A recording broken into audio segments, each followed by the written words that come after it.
आपल्या सर्वांचे मार्गदर्शक आदरणीय शिंदे सर, आदरणीय सोबतकर सर, माझ्या भगिनी आदरणीय लोणे मॅडम, त्यांच्या मार्गदर्शनाखाली हा कार्यक्रम संपन्न होत आहे.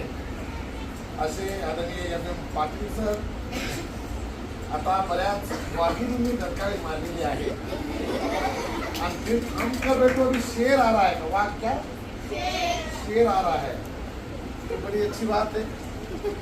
जंगल शेर जंगल में आना चाहिए था, पर शेर यहाँ आ गया है.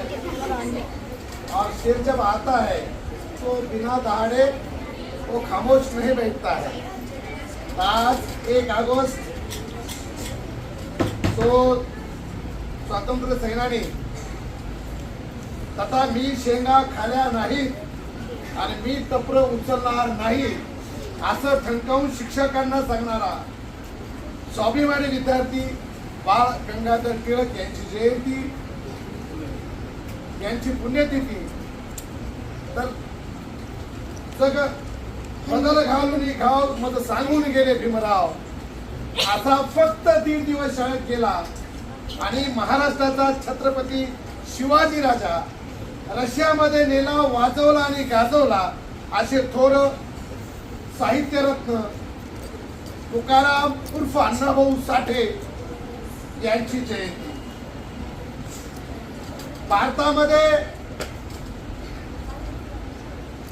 जेव्हा साहित्यिकांचा विषय निघतो, जेव्हा लेखकांचा विषय निघतो,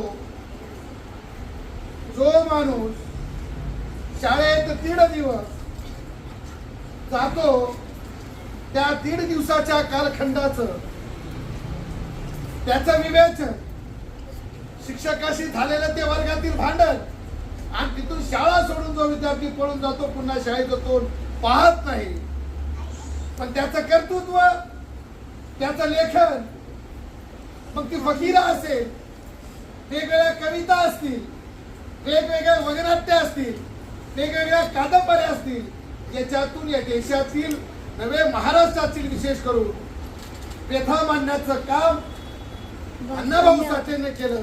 आणि ज्या मुलानं 1.5 दिवस शाळा शिकली अशा विद्यार्थ्याचं रशियाच्या विद्यापीठात, इंग्लंडच्या विद्यापीठात आणि महाराष्ट्रात आणि भारतातील बहुसंख्य विद्यापीठामध्ये त्याचं साहित्य अभ्यासाला आहे, त्याचं साहित्य PhD करण्यासाठी आहे. असा विद्यार्थी थोर साहित्य रत्न अण्णाभाऊ साठे आहे. अण्णाभाऊ साठेंचं एक सुंदर वाक्य मला आठवतं.